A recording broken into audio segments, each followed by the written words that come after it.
In this video, we'll teach you how to use Cash App outside of UK.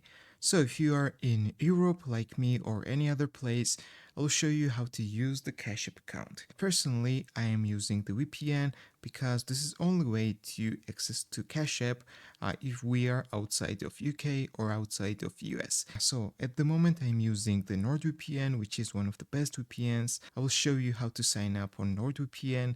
As you can see, I'm connected to United Kingdom server.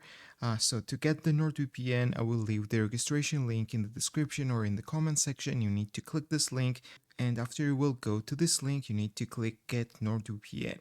Then you need to choose the basic plan, which is totally enough for you, and you need to choose the payment option. There are 2-year plans, 1-year plans, and monthly plans.